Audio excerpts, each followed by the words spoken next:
నమస్తే, welcome to federal Telangana. ఇప్పుడు తెలంగాణ రాజకీయాలు మొత్తం కూడా ఈ 10 మంది బీఆర్ఎస్ ఎమ్మెల్యేలు కాంగ్రెస్ లో మారిన వాళ్ళ చుట్టూ తిరుగుతున్నాయి.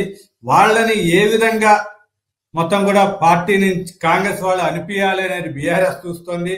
తర్వాత లేకపోతే ఉప ఎన్నికలు వస్తాయా, వాళ్ళని ఏ విధంగా అనర్హులు చేయాలి అనేది బీఆర్ఎస్ పంతంగా ఉంది. కాంగ్రెస్ అయితే మైండ్ గేమ్ ఆడుతుంది. అది బీఆర్ఎస్ లోనే ఉన్నారు అనే వాళ్ళు ఉన్నారు. ఇప్పుడు స్పీకర్ కి వాళ్ళు ఇచ్చిన స్టేట్మెంట్లు కూడా ఈ 10 మంది ఎమ్మెల్యేలు మొత్తం కూడా పార్టీ మారారన్న వాళ్ళంతా కూడా ఇచ్చిన స్టేట్మెంట్ తాము బీఆర్ఎస్ లోనే ఉన్నాము, మొత్తం కూడా అది సీఎం రేవంత్ రెడ్డి మాకు జాతీయ జెండా కప్పాడు కానీ కాంగ్రెస్ కండుగా కప్పలేదు అనేది అయితే వాళ్ళ స్టేట్మెంట్. అయితే దీన్ని ఇప్పుడు బంతిని కాస్త బీఆర్ఎస్ కోర్టులోకి వేసేశారు. ఇప్పుడు దీంతో ఈ తగాదా ముగిసినట్టేనా ఏంటి అనే దాని మీద చర్చిద్దాం. మనకి ఈ చర్చలో పాల్గొనడానికి హరిబాబు గారు, హైకోర్టు అడ్వకేటు, రాజ్యాంగాన్ని క్షుణ్ణంగా జరిగిన రాజ్యాంగ నిపుణులు, పుస్తకాలు కూడా రాశారు ఆయన దాని మీద, రాజ్యాంగం మీద. తర్వాత ప్రొఫెసర్ మోహన్ రావు గారు రాజకీయ విశ్లేషకులు, అదేవిధంగా వినాయక రెడ్డి గారు రాజకీయ విశ్లేషకులు ఉన్నారు. ఇప్పుడు అసలు దీంట్లో ముందుగా సుప్రీంకోర్టు, హరిబాబు గారిని అడుగుదాం. ముందు సుప్రీంకోర్టు 3 నెలల గడువు మేరకు స్పీకర్ లో ఒక కదలిక వచ్చిన తర్వాత ఎమ్మెల్యేలని పిలిచి వాళ్ళ వివరణ అడగటం జరిగింది. అయితే వాళ్ళు చెప్పింది మాత్రం మేమంతా కూడా బీఆర్ఎస్ లోనే ఉన్నాము అనుకుంటూ ప్రూఫ్స్ కూడా సబ్మిట్ చేయడం జరిగింది. ఇప్పుడు పరిస్థితి ఏంటంటారు మీరు? కోర్టు పరంగా అంటే కోర్టుకు సంబంధం లేదా లేకపోతే ఏంటి? ఇప్పుడు సుప్రీం కోర్టు వారు లేదా హైకోర్టు వారు కానివ్వండి, వాస్తవానికి లెజిస్లేటివ్ ప్రొసీడింగ్స్ లో అవి ఇర్రెగ్యులర్ గా ఉన్నా సరే వాటిలో జోక్యం చేసుకోవటానికి వీల్లేదు అనేది article 122 and 212. Legislative proceedings irregular గా ఉన్నా సరే judiciary is not suppose to interfere with that. అట్లాగే ఏంటంటే మీకు ఎగ్జిక్యూటివ్ ఉన్నారు. Executive means president of India and the governors. వాళ్ళ మీద సివిల్ క్రిమినల్ కేసులు చెల్లవు, వాళ్ళని కోర్టులకు సమ్మన్ చేయడానికి వీల్లేదని ఆర్టికల్ 361. ఇది లండోగా. కానీ జ్యుడిషియరీ మీద పెత్తనం మాత్రం ఎగ్జిక్యూటివ్ కు లెజిస్లేటివ్ కి ఇచ్చారు. ఎందుకంటే ఆర్టికల్ 72 and 161 కింద కోర్టులు విధించిన శిక్షలను రద్దు చేసే అధికారం ఎగ్జిక్యూటివ్ ఉంది. ఎగ్జిక్యూటివ్ కోర్టుకు వెళ్ళడానికి వీల్లేదు, కానీ కోర్టులు విధించిన శిక్షలను వీళ్ళు రద్దు చేయొచ్చు. అందువల్ల ఏంటి, అట్లాగే ఈవెన్ జడ్జెస్ నిజానికి రాష్ట్రపతి అపాయింట్ చేయాలి. ఆర్టికల్ 124(2) కింద వాళ్ళ ప్రవర్తన బాగలేకపోయినా, సమర్థత తగ్గినా కూడా ఆర్టికల్ 124(5) కింద పార్లమెంటులో తీర్మానం పాస్ చేసి రాష్ట్రపతి వారిని తొలగించాలి. అంటే జ్యుడిషియరీ మీద పెత్తనం అనేది లెజిస్లేటివ్ కి ఎగ్జిక్యూటివ్ కి ఇవ్వడం జరిగింది తప్పితే రాజ్యాంగంలో లెజిస్లేటివ్ మీద జ్యుడిషియరీకి ఇవ్వాల 22 and 212. కానీ దురదృష్టవశాత్తు సుప్రీంకోర్టు గవర్నర్, తమిళనాడు గవర్నరు 3 నెలల లోపులో ఆయన ఎస్సెంటా రిటర్నా తెలియజేయాలి. తెలియజేయకపోతే కాన్సెంట్ ఇచ్చేసినట్టే లెక్క అని చాలా పెద్ద తీర్పు చెప్పింది. దీని మీనింగ్ ఏంటంటే అసలు గవర్నర్ వ్యవస్థ ప్రశ్నార్థకం అయిపోయే అవకాశం ఉంది అన్నమాట. అసలు గవర్నర్ వ్యవస్థ ఎందుకు? వీళ్ళు కనుక బిల్స్ పాస్ చేసుకుంటే 3 నెలల తర్వాత చట్టాలు అవుతాయి అంటే అయిపోయాయి. ఇది అమెరికాలో అలా ఉంటుంది. అమెరికాలో కాంగ్రెస్ బిల్లు పాస్ చేస్తే రాష్ట్రపతి ఆమోదించి తీరాలి 10 రోజులే, లేదా రిటర్న్ చేయాలి, లేకపోతే ఆమోదించినట్టే లెక్క. కానీ ఆ సిస్టమ్ ఇండియాలో పెట్టడానికి మనం కాపీ కొట్టడానికి వీల్లేదు. కారణం ఏంటంటే అక్కడ బిల్లు పాస్ చేసేవాళ్ళు అపోజిషన్ పార్టీ వాళ్ళు, అంతేగాని ఇక్కడ పరిపాలనలో ఉన్న రాష్ట్రపతి, పరిపాలనలో ఉన్న ముఖ్యమంత్రి కాదు. దానికి దీని తేడా ఉంది. ఇక ఈ ఎమ్మెల్యేల విషయం వస్తే ఏంటంటే యాంటీ డిఫెక్షన్ లా అనేది 52nd amendment of 1985 Rajiv Gandhi గారి పీరియడ్ తీసుకురావడం జరిగింది. యాంటీ డిఫెక్షన్స్ వల్ల ప్రభుత్వాలు అస్థిరత్వం పాలవుతున్నాయి అనేది. కానీ ఇది 1985లో వచ్చింది. కానీ మీరు 10వ 11వ పార్లమెంటు పరిస్థితి ఏంటి అని కనుక మీరు చూసినట్టయితే పివి నరసింహరావు గారి తర్వాత 96లో వచ్చింది, 98లో కుప్పకూలిపోయింది. అట్లాగే 98లో వచ్చింది, 99లో కుప్పకూలిపోయింది 12వ. అంటే ఈ యాంటీ డిఫెక్షన్ బిల్లు ప్రభుత్వాలు అస్థిరపరచకుండా ఆపగలిగిందా అంటే ఆపలేకపోయిందని నిర్భయంగా మనం చెప్పవచ్చు. కానీ యాంటీ డిఫెక్షన్ బిల్లులో ఏం చేశారంటే ఎమ్మెల్యేల అనర్హతని డిసైడ్ చేసే అధికారము స్పీకర్కి ఇవ్వడం జరిగింది. ఇది చాలా పెద్ద రాజ్యాంగ అట్రాసిటీ అన్నమాట. ఎందుకంటే సభ్యత్వ డిస్క్వాలిఫికేషన్ ని డిసైడ్ చేసే అధికారము కేంద్రంలో రాష్ట్రపతిది, ఇక్కడ గవర్నర్ది అండర్ ఆర్టికల్ 103 అండ్ 192. రాష్ట్రపతి అధికారాలను తీసివేసి స్పీకర్కి ఇవ్వటం ఏంటి? Speaker after all is a party man, party అనుకున్నారు. పైగా ఈ యాంటీ డిఫెక్షన్ లో స్పీకర్ కూడా వర్తిస్తుంది. పార్టీలోంచి లోపలికి వస్తుంటే వెల్కమ్ అంటాడు, బయటికి పోతుంటే డెసిషన్ తీసుకోకుండా ఉండిపోతాడు. అందువల్ల ఏంటంటే స్పీకర్ కి అధికారం ఇవ్వటం అనేది ఏమో తప్పు. ఇచ్చి పైగా ఏమన్నారంటే ఇది these are deemed to be legislative proceedings అన్నారు. అందువల్ల ఇందులో జోక్యం చేసుకోవడానికి వీళ్ళే జోక్యం చేసుకొని తీరా ఇచ్చేసినాయి 3 నెలల లోపల తీర్చమని. ఇది నిజంగా చెప్పామంటే రాజ్యాంగ ఉల్లంఘనే, అనుమానం లేదు. చేసి ఆర్డర్ పాస్ చేశారు. ఇప్పుడు వీళ్ళందరూ ఏం సమాధానం చెప్పారు? మేము పార్టీ అసలు మారలేదు, వీఆర్ స్టిల్ ఇన్ పార్టీ అన్నారు. ఇప్పుడు కాదని ఎవరు అనగలరు? పార్టీ కనుక మారినట్టు డిఫెక్షన్ అయినట్టు ప్రూఫ్ ఏమిటి అంటే ఏదైనా విప్ జారీ చేస్తే ఆ విప్ మీరు ఉల్లంఘించాలి, పార్టీ సభ్యత్వానికి రాజీనామా చేయాలి, లేదా వేరే పార్టీ యొక్క సభ్యత్వాన్ని తీసుకోవాలి. అంతేగాని కండువాలు మార్చుకుంటే కుదరదు, దాంతో సరిపోదు. వీళ్ళు ఏంటంటే మేము పార్టీ మారలేదు అన్నారు కాబట్టి సుప్రీంకోర్టు ఏం చేస్తుందంటే 3 నెలల లోపల నిర్ణయం తీసుకుంటే అని చెప్పడమే నా దృష్టిలోనేమో రాజ్యాంగ వ్యతిరేకం. అటువంటిది తీరా ఇప్పుడు ఏం నిర్ణయం తీసుకుంటాడో వాళ్ళు మారలేదు అంటున్నారు కాబట్టి వాళ్ళు డిస్క్వాలిఫై అవ్వడం లేదు అని ఇప్పుడు మళ్ళీ డెసిషన్ ఇస్తాడు. దాని మీద ఫర్దర్ నువ్వు ఇలా చెయ్యి, అలా చెయ్యి, అట్లాంటి ఎవిడెన్స్ తీసుకో, ఈ ఎవిడెన్స్ తీసుకో, ఈ డైరెక్షన్స్ మళ్ళీ భవిష్యత్తులో కోర్టు ఇస్తుందని నేను అనుకోవటం. కారణం ఏంటంటే సాక్షాత్తు రాష్ట్రపతి ద్రౌపది ముర్ము గారు సుప్రీంకోర్టుకి 14 ప్రశ్నలు సంధించారు ఆర్టికల్ 143 కింద. ఏమిటి రాజ్యాంగంలో టైం లిమిట్ లేనప్పుడు మీరు ఆర్టిఫిషియల్ గా 3 నెలలు అనేది మీరు సృష్టించే అధికారం మీకుందా అని అడిగింది. దీని పర్యవసానం ఏమిటంటే నిర్ద్వందంగా ఏంటంటే నో. అందువల్ల ఏంటంటే వీళ్ళ అనర్హత అనేది సంక్రమించదు, స్పీకర్ గారు నిర్ణయం తీసుకోడు. అందువల్ల ఇది ఇలాగే కొనసాగుతుంది. బీఆర్ఎస్ పార్టీ కనుక వీళ్ళు పార్టీ డిఫెక్ట్ అయ్యారని రుజువు చేయదలుచుకుంటే నా సలహా ఏమిటి అంటే వీళ్ళు ఏంటంటే అవిశ్వాస తీర్మానం పెట్టాలి. ఇప్పుడు నో కాన్ఫిడెన్స్ మోషన్ అసెంబ్లీలో పెట్టి విప్ జారీ చేయాలి. ఆ విప్ జారీకి కనుక ఈ 10 మంది ఎమ్మెల్యేలు స్పందించకపోతే that is a proof of defection. తప్పితే యాజ్ ఇట్ ఈజ్ మాత్రం మేము డిఫెక్ట్ కాలేదన్న దాని మీద ఏ నిర్ణయం తీసుకుంటాడు స్పీకర్ అనే దాని మీద సుప్రీంకోర్టు మరింత ముందుకు పోయి జోక్యం చేసుకుంటుందని నేను అనుకోను. ఇన్ వ్యూ ఆఫ్ ది రాష్ట్రపతి గారి రిఫరెన్స్ వల్ల nothing new will happen. By elections రావు, ఇది ఇలాగే కోసం. ఇప్పుడు మోహన్ రావు గారిని అడుగుదాము, అసలు ఈ దీంట్లో బీఆర్ఎస్ వాళ్ళని అనర్హులుగా అంటే వీటిని నియమించాలి అంటే వాళ్ళని అనర్హులు చేయాలి అనే ఒక పట్టుదల ఉంది. దీన్ని ఇప్పుడు ఈ రాజకీయాలు ఏ విధంగా మారుతాయంటారు?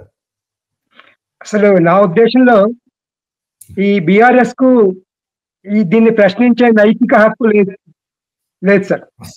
ఎందుకంటే ఈ చట్టాలు తీసుకొచ్చారు, బాగానే ఉంది.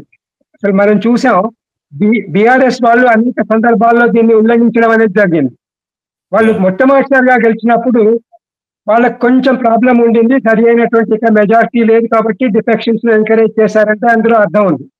కానీ సెకండ్ టైం వచ్చినప్పుడు వాళ్ళకి సఫిషియంట్ మెజారిటీ ఉంది, ఉన్నా కూడా అన్ని పార్టీల్లో నుంచి కమ్యూనిస్టులతో సహా లాక్కొని ఇప్పుడు ఈ రకంగా ప్రశ్నించడం అనేది ఎంతవరకు నైతిక పరంగా కరెక్ట్ అనేది ఆలోచించాల్సినటువంటి విషయం సార్.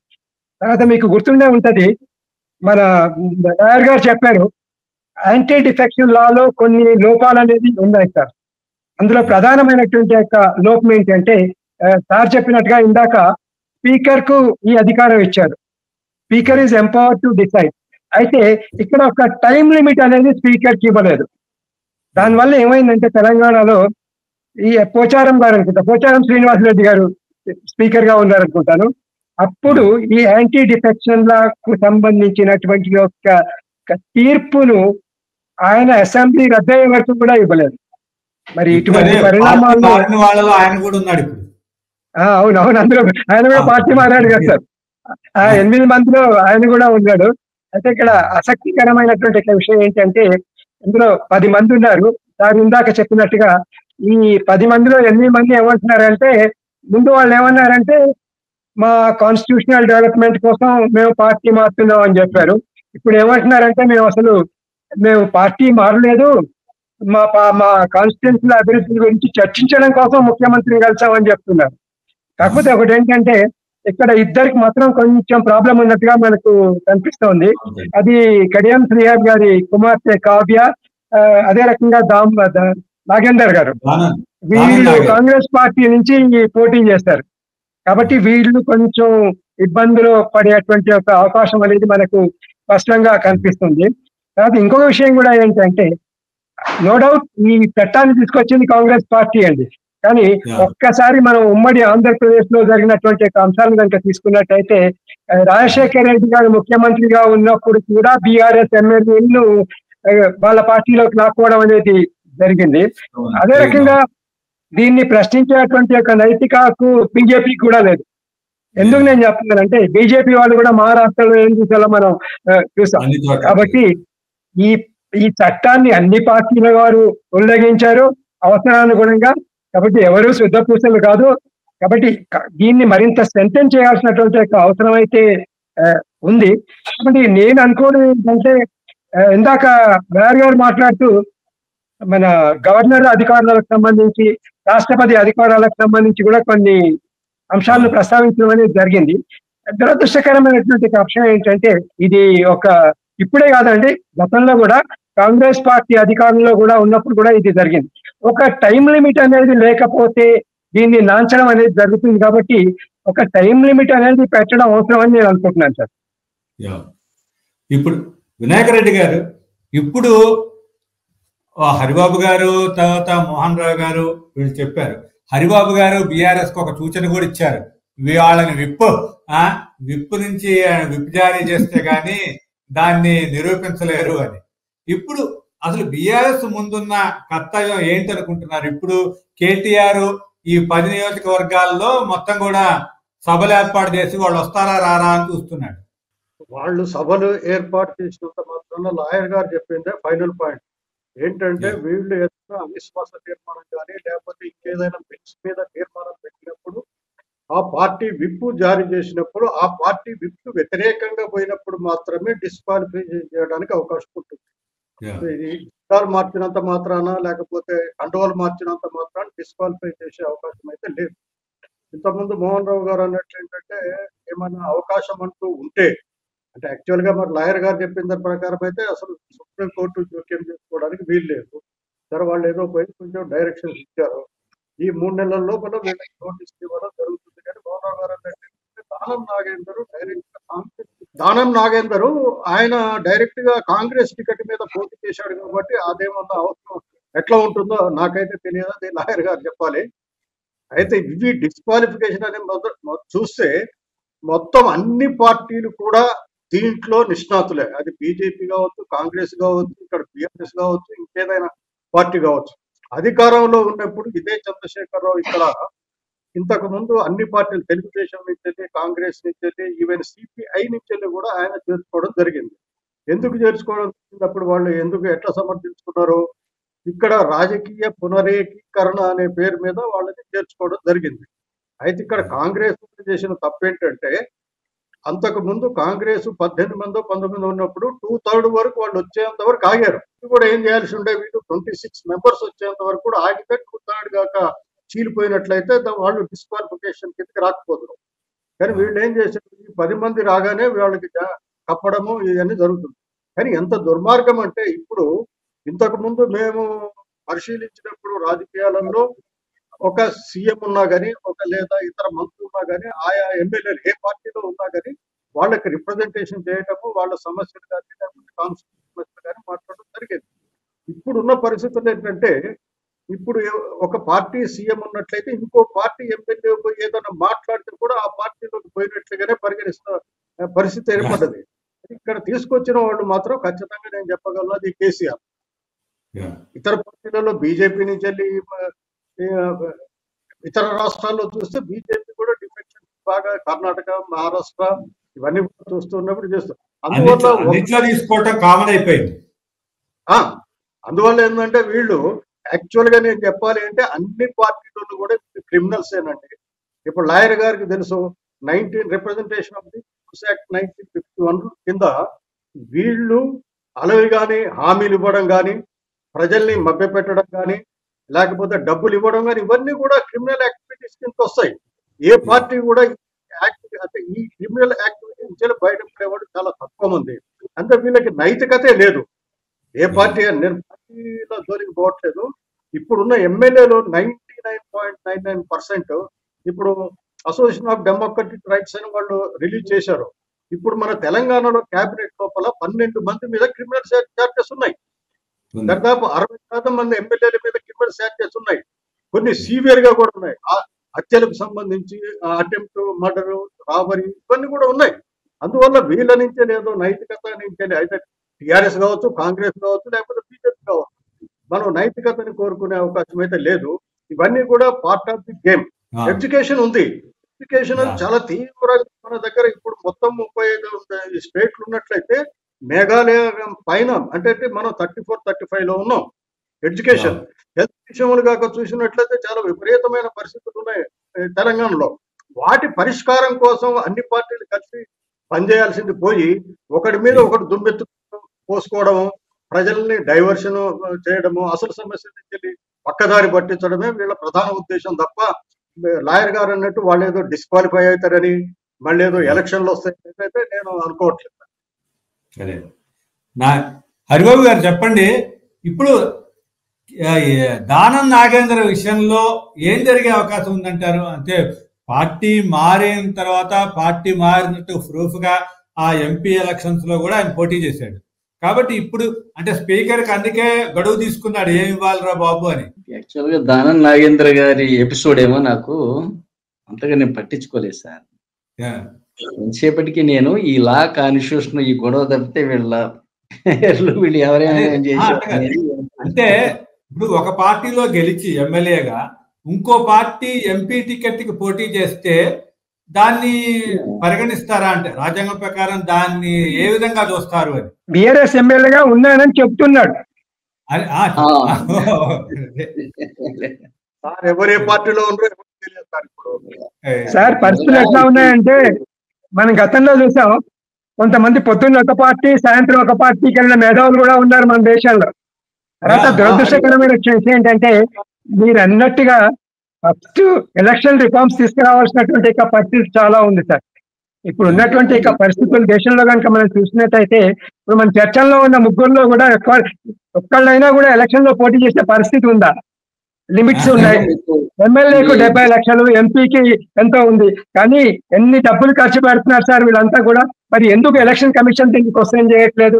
తర్వాత మీరు అన్నట్టుగా వీళ్ళంతగా దేశం అభివృద్ధి చెందాలంటే ఇవన్నీ ఉచితాలు కాస్తారు ఇవ్వాల్సింది. ప్రజలకు సరైన నాణ్యమైనటువంటి విద్య, సరైనటువంటి హెల్త్ ఫెసిలిటీస్ చేస్తే సరిపోతుంది సార్. అవి తప్ప మిగతా అన్ని చేస్తున్నారు. నేను మీకు డిఫెక్షన్, డిస్క్వాలిఫికేషన్, విప్ ఈ మూడు గురించి కొన్ని విషయాలు మీ దృష్టికి తీసుకొస్తా ప్లీజ్ సార్. ఈ విప్ అంటే ఏంటంటే పార్టీ అధిష్టానం కనుక జారీ చేస్తే ఆ క్యాండిడేట్ కంపల్సరిగా ఎలక్షన్ కి అపేర్ అవ్వాలి, చెప్పిన వాడికి ఓటేయాలి, చూపించి ఓటేయాలి. ఏమంటే భార్యనే అడగకూడదు నువ్వు ఎవరికి ఓటేసావు లేదా ఎవరికి ఓటేస్తావని. ఎమ్మెల్యేలు, ఎంపీలట చూపించి ఓటేయాలట, చెప్పినోడు ఓటేయాలట. ఇది ఇంతకన్నా ఆత్మద్రోహం. అసలు అది ఎలక్షనా, డెమోక్రసీనా? ఇది మన అపహాస్యం అన్నమాట. ఇది మీకు ఈ యాంటీ డిఫెక్షన్ లాలో ఉన్నటువంటి ఒక డిఫెక్ట్. అసలు ఆ లా టోటల్లీ డిఫెక్టివ్ అండి. పేరేమో యాంటీ డిఫెక్షన్ అన్నారు, కానీ వాస్తవానికి ఏంటంటే హోల్సేల్ డిఫెక్షన్ ఎంకరేజ్మెంట్ లా కింద ఉంది. అది పోతే ఒకళ్ళిద్దరు పోవద్దు, డిస్క్వాలిఫికేషన్ వస్తుందయా. పోతే కానీ 1/3 చెప్పినట్టు అయింది. ఈ 1/3 పోతే దరిద్రం ఏమవుతుందంటేనండి, ఒక పార్టీ ప్రభుత్వం పడిపోయి ఇంకో పార్టీ ప్రభుత్వం వస్తుంది. కరెక్ట్. ఆ అధికారం కోల్పోయే పార్టీ ఊరుకుంటుందా?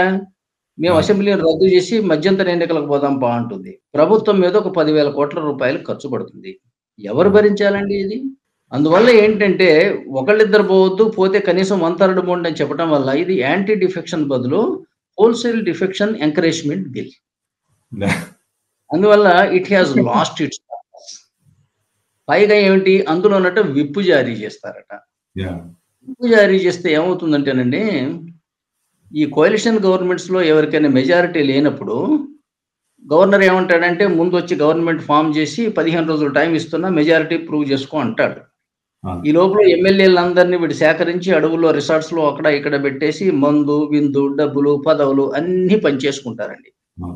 పనిచేసుకున్న తర్వాత వాళ్ళ కళ్ళ గంతలు కట్టి మళ్ళీ ఒక అరవాల్లో ఎక్కిచ్చి గవర్నర్ దగ్గర తీసుకొచ్చి ఇప్పుడు ఎలక్షన్ పెట్టండి అంటారు అని విప్పు జారీ చేస్తారు.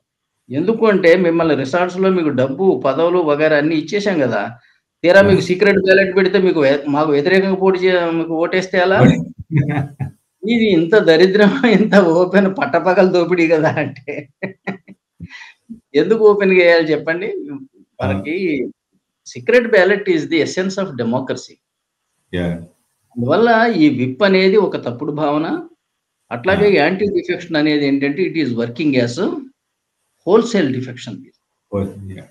ఇంకా మూడవది యాక్చువల్గా ఏంటంటే ఒక కాంప్లికేటెడ్ సబ్జెక్ట్ నిజానికి.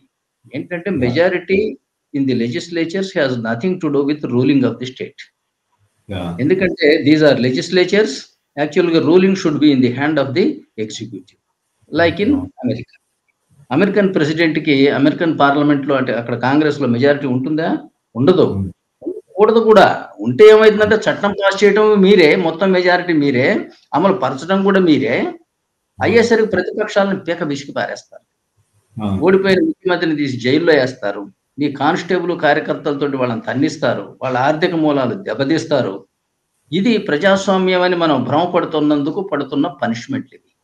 అమెరికాలో అత్యధిక మెజారిటీ ఉండదు పార్లమెంట్ లో, మెజారిటీ ఆఫ్ ది టైమ్స్. అట్లాగే అక్కడ గవర్నర్ కూడా మెజారిటీ ఉండదు. మెజారిటీ ఉన్నవాడు పరిపాలిస్తే అంతకన్నా అరాచకం ఇంకోటి ఉండదండి. అది రాచరికం లాగా ఓడిపోయిన వాడిని జైల్లో వేయటం, శిరచ్ఛేదం చేయటం, ఆస్తులు లాక్కోవటం, మా సైనికులంతా దేశాన్ని దున్నేయటం, ఇవన్నీ ఏంటంటే రాచరిక లక్షణాలండి. కానీ ప్రజాస్వామ్యంలో ఏంటంటే legislative and executive should be separated, the powers of the legislative and executive. కానీ అన్ఫార్చునేట్లీ మీకు తమిళనాడులో వచ్చిన గొడవ ఏంటి? లెజిస్లేటివ్ లీడర్ని బిల్లు పాస్ చేసే హక్కు ఉన్నదేమో మాకే, ముఖ్యమంత్రి ఇక్కడ బిల్లు పాస్ చేసే అధికారం ఉన్నదే ముఖ్యమంత్రికి. ఇప్పుడు ఏమంటున్నాడు? నేను పాస్ చేస్తున్న ఒప్పుకోవాల్సిందే అంటున్నాడు. మీరు ఎగ్జిక్యూటివ్ పవర్స్ తీసుకొచ్చేసి లెజిస్లేటివ్ లీడర్ కాళ్ళ దగ్గర పెట్టారు. అసలు లెజిస్లేటివ్ లేదు. లెజిస్లేటివ్ లేనప్పుడు wear is the question of separation of powers? Between whom you will separate the powers? When you have entrusted all the powers to the chief minister or all the powers to the prime minister, where is your executive? Without there being an independent or effective executive, how there can be democracy? Among whom you will separate the powers? Sir, Haribabu. Yeah. Sir, Haribabu garu చెప్పినట్టుగా మన Indian డెమోక్రసీకి American డెమోక్రసీకి మధ్య తేడా ఏంటంటే, మనకి ఈ theory of separation of powers అని ఒకటి ఉందండి. అధికార విభజన అంటారు.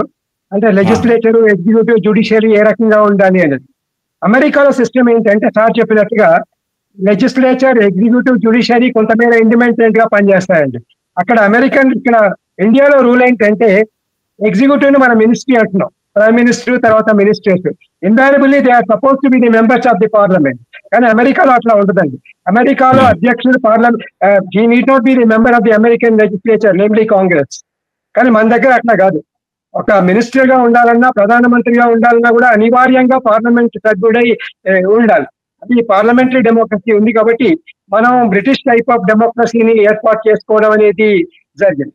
తర్వాత మనం యాంటీ డిఫెక్షన్ లా గురించి మాట్లాడుతున్నాం కాబట్టి ఇక్కడ మోస్ట్ అన్ఫార్చునేట్ థింగ్ ఏంటంటే ఈ ప్రిసైడింగ్ ఆఫీసర్స్ ఎవరైతే ఉన్నారో, అది రాజ్యసభ చైర్మన్ కానీ, లేకపోతే లోక్సభలో స్పీకర్ కానీ, అసెంబ్లీ స్పీకర్ కానీ, కౌన్సిల్ చైర్మన్ కానీ, వీళ్ళంతా కూడా పార్టీలకు అతీతంగా పనిచేయాల్సినటువంటి యొక్క అవసరం ఉందండి.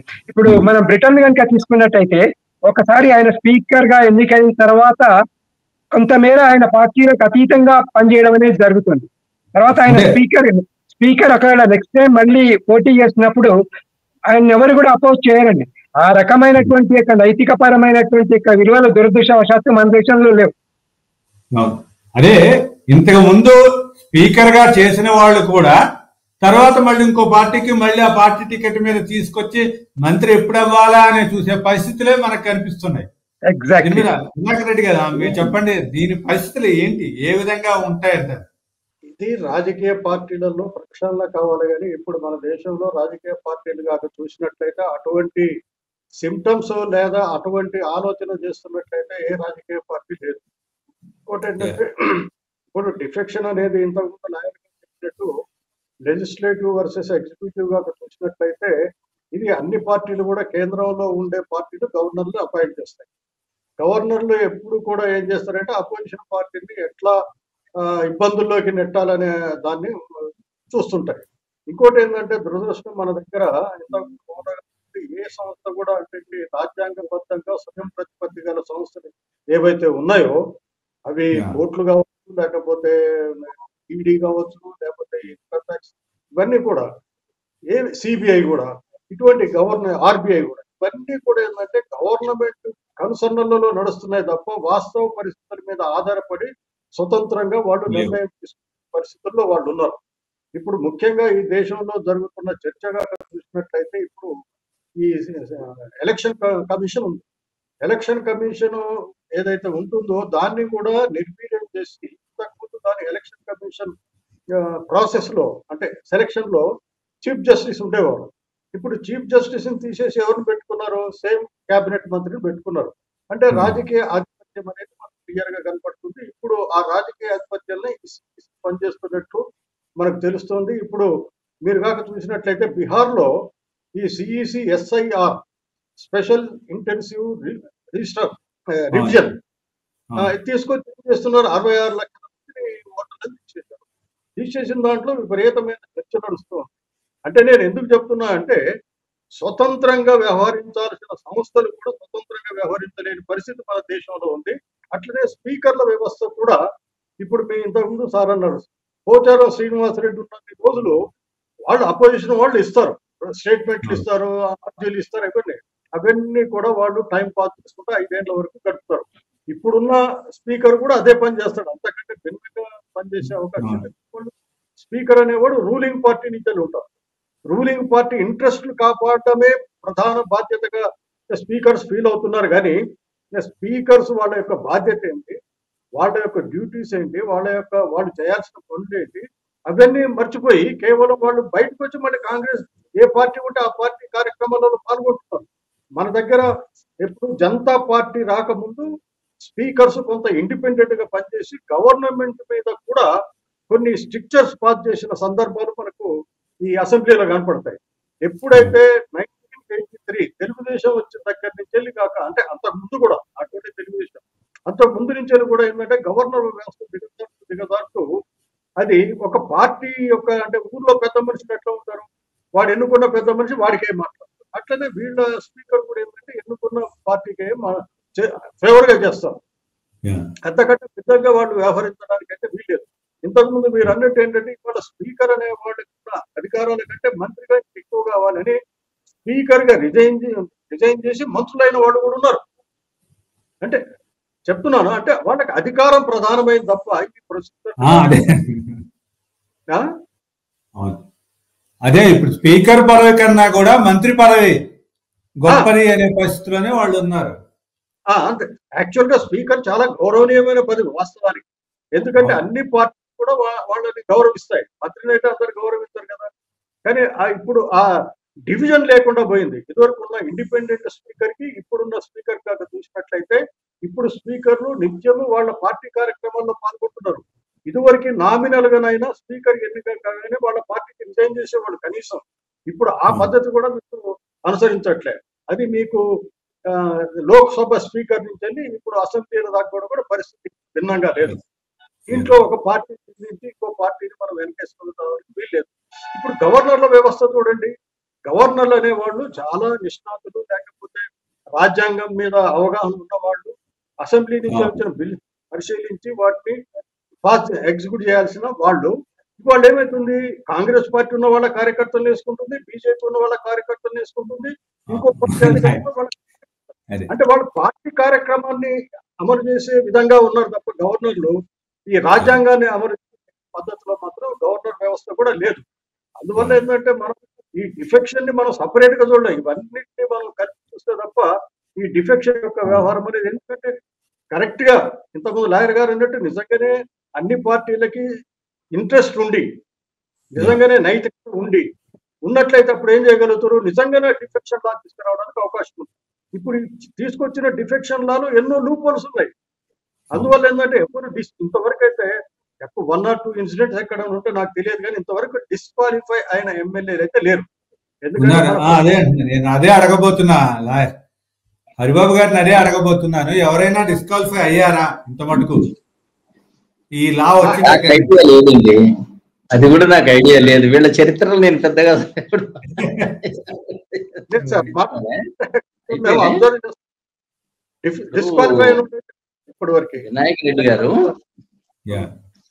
వినాయక్ రెడ్డి గారు మోహన్ రావు గారు మాట్లాడుతూ ఏంటంటే ఈ ముఖ్యంగా నైతిక విలువల గురించి మాట్లాడారు.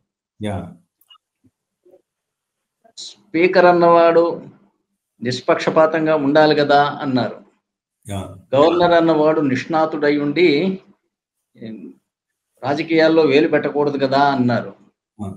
మరి లేదా ముఖ్యమంత్రులు ప్రధానమంత్రులు నిజాయితీగా ఉండాలి కదా, పార్టీలు ఎలక్షన్స్ లో నిజాయితీగా ఉండి ఫ్రీ పీస్ పంచకుండా ఉండాలి కదా.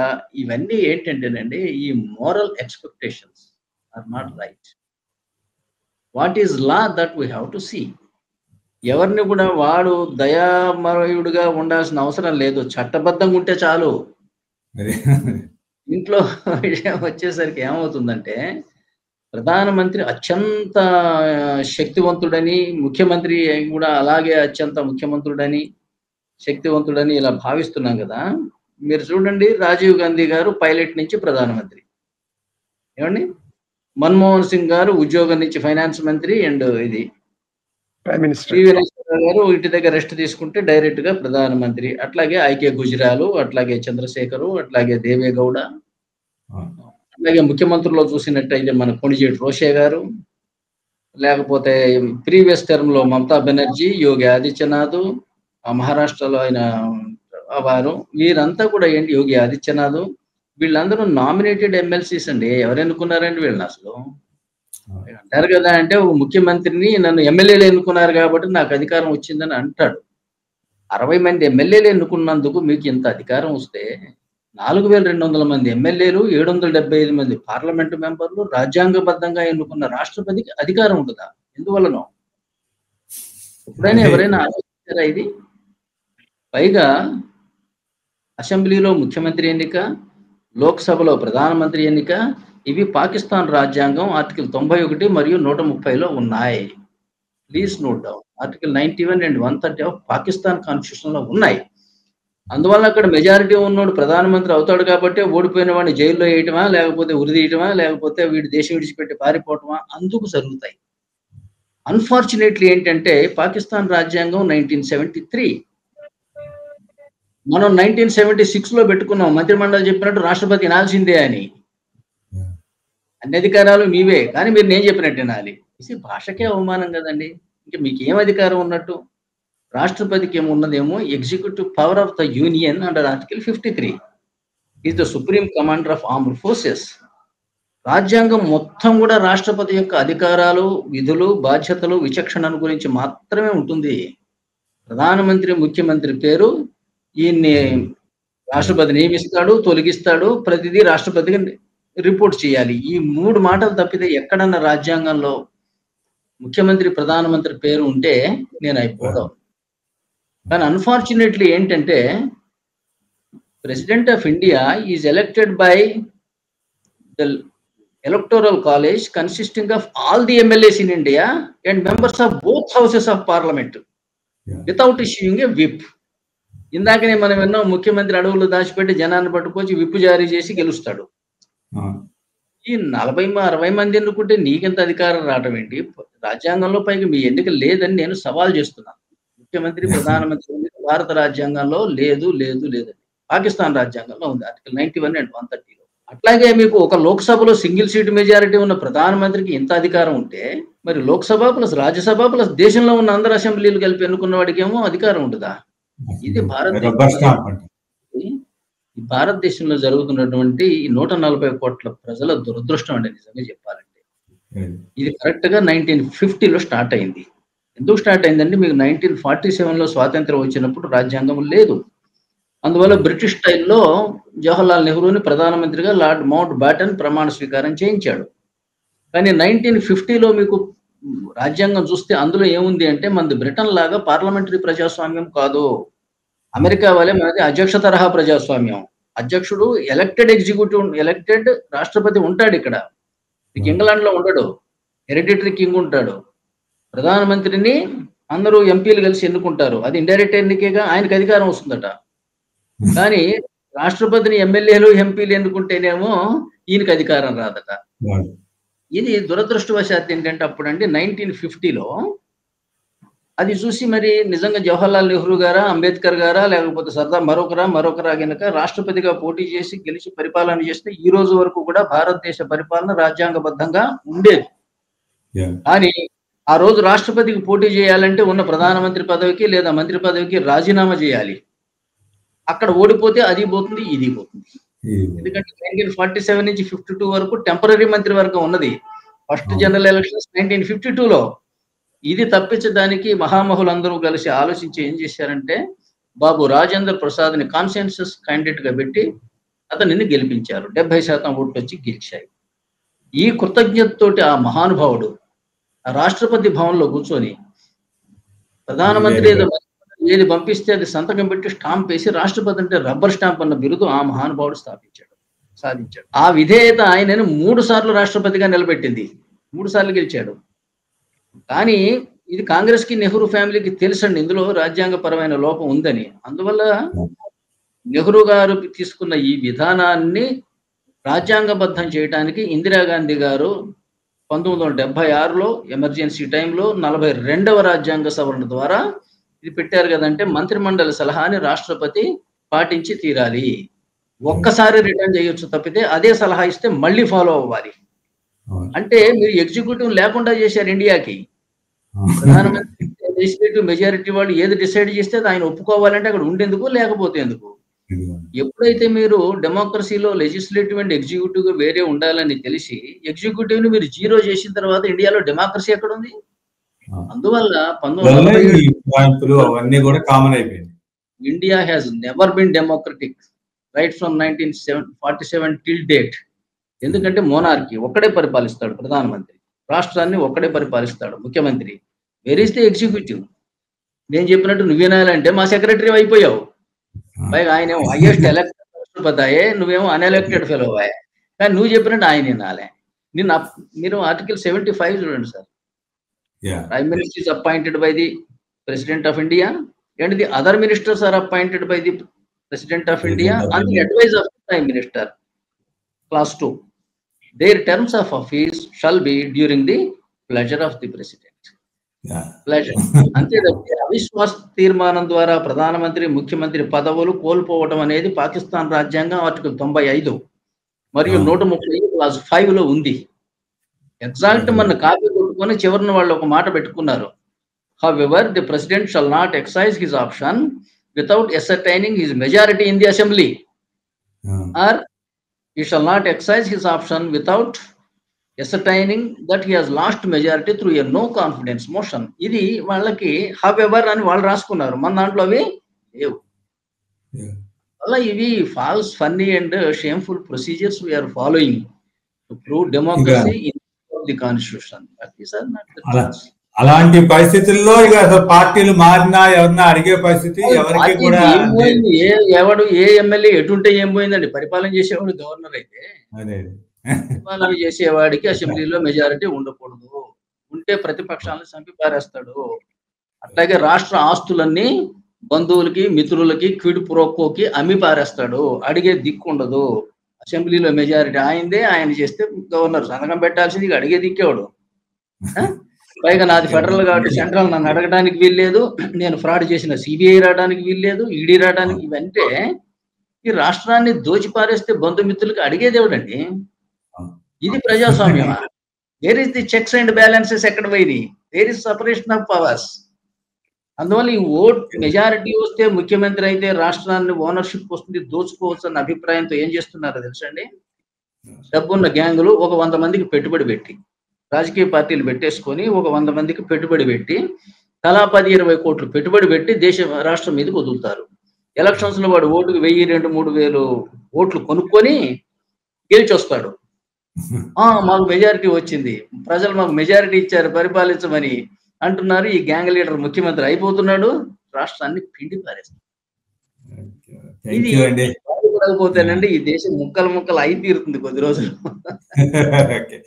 థ్యాంక్ యూ హరిబాబు గారు, మోహన్ రావు గారు, వినాయక రెడ్డి గారు.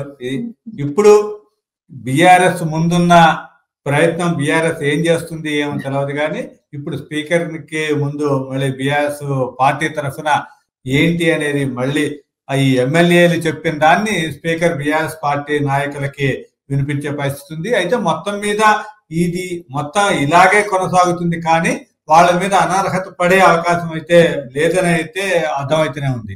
Thank you sir.